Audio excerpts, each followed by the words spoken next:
Okay, I am in Buffalo, New York. It was sunny yesterday, and today it is sleeting. So I am driving, and you can hear the windshield wipers now.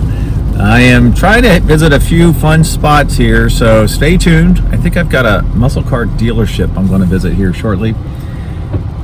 And hopefully some behind the scenes of the Pierce Arrow Museum. I've been told I can get into some of those buildings that nobody can get into at this time, and I will have that here shortly. So that will probably be a separate video, so be sure to keep an eye out for that. Hopefully I'll see some other cool stuff. There's not a ton of car stuff up here that I'm aware of. If you know of some car stuff up here in the Buffalo area, let me know so that next time I pass through here, I can visit. All right, like I promised, here we are. Now the sign says online, but the Google says West New York Dream Cars, WNY Dream Cars. So that's the Google, but this looks like this is the place. So let's go check it out. Okay, so I made it inside. This is a really cool classic car dealer showroom here. So all of the information with appropriate links so you can learn more about these cars is in the description. So I'm going to do a quick walkthrough here. So this is a cool little Tiger made in the late 60s, developed with the help of Carroll Shelby. And so this one has they came originally with either a 260 V8 Ford engine or a 289. The later ones were 289. This one's been modified quite a bit, actually. You can tell just by the headrest that that's a custom job. It's got some racing seats, even the shifter there. It's got a 5-speed.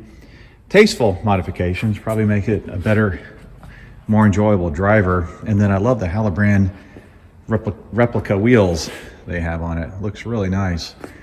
That's a fun car. All right, next we've got a mannequin in this really nice 66 Mustang.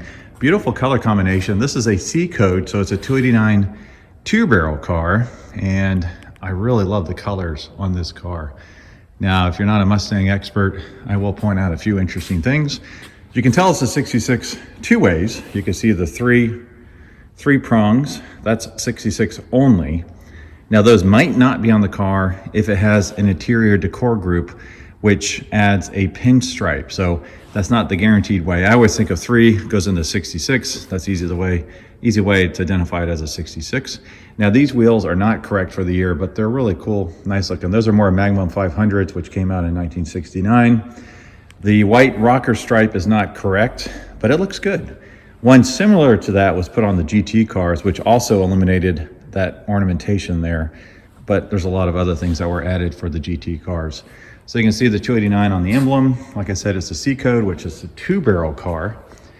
Now, one thing I do like to do when I see these cars up close and in person is I'll feel the back of the bumpers. If they're smooth, typically that means it is a reproduced bumper. If it's rough, that's probably an original bumper or a refinished bumper.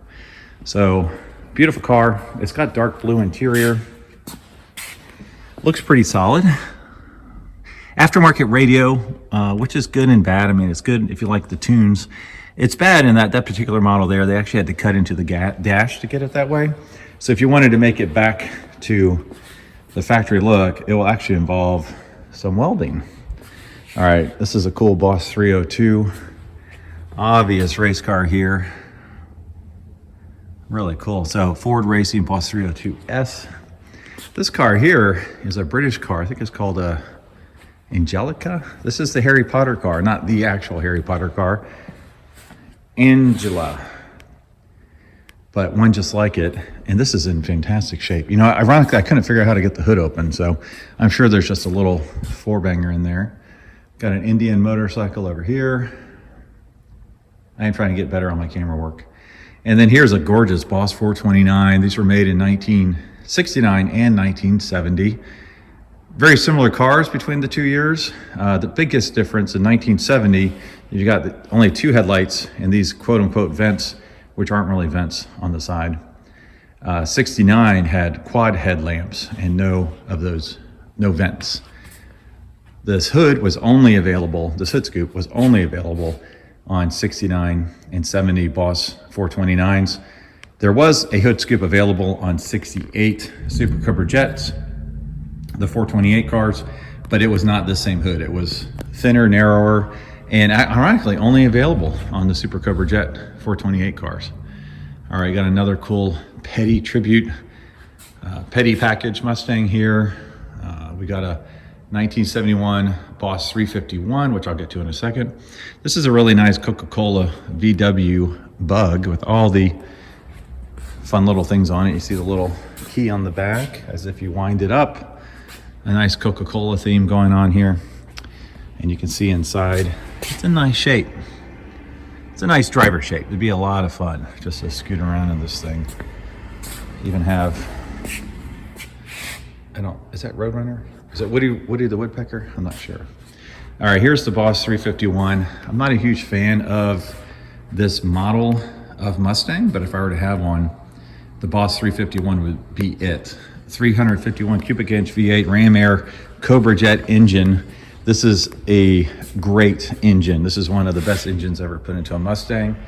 You can see the Boss 351 down there. A little bit of trivia. This car actually did 0 to 60 in 5.5 seconds, which is the fastest Mustang produced from like 1964 and a half until, oh geez, not until the 1990s. All right, next is this Dodge GTS. This is a cool car because it's so understated. It looks like it might have a big block in it. I doubt it's a Hemi Cuda, but look at this interior. The aftermarket gauges are nice to see, and it's got that cool shifter there, 4 speeds. Yeah, it's kinked. Just a neat little sleeper that's ready to go drag stripping at a legally sanctioned drag strip. All right, we have a new M440. We got this very bright, nicely done yellow hot rod. Got a Cutlass. All right. This is looks to be an original unrestored Fox body Mustang, probably 1989, 1990. Got the 5.0 engine in there. This is one of the commemorative, there's actually 2 of these, commemorative edition Firebirds here. Ram Air WS6 Collector's Edition. Only 492 built, and I only know that because it says it on the windshield there. There's one back there that only has 5,000 miles. And this nice Super B. And here's a nice Plymouth Fury. This is a bunch seat car. Looks like it has really nice interior and condition. Of course, we have the semi-new Hellcat 2019. Yeah, this interior is nice, like original window sticker. 383 cubic inch engine. This will be a fun car. All right, what's next? This is the Indianapolis Pace Car Mustang Cobra convertible, SVT Cobra convertible. About 10,000 miles on this car. This is a future collectible. We've got a Prowler. Prowlers really haven't done much. This one's just over 1,000 miles. Red, and it comes with the trailer over here to the right, which we'll see here in a minute. They've really hung around the 40,000 mark for low mileage, $40,000 mark for low mileage examples like this one.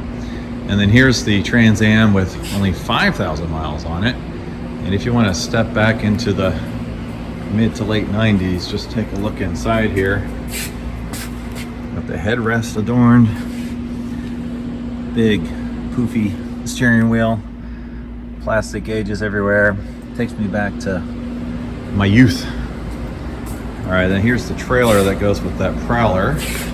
Oh no, there's some fun stuff up here on the walls, including some old kids' tractors and toys. I love that car carrier up there. All right, this must be the Bonnie and Clyde, folks. Model A. Nice Merc.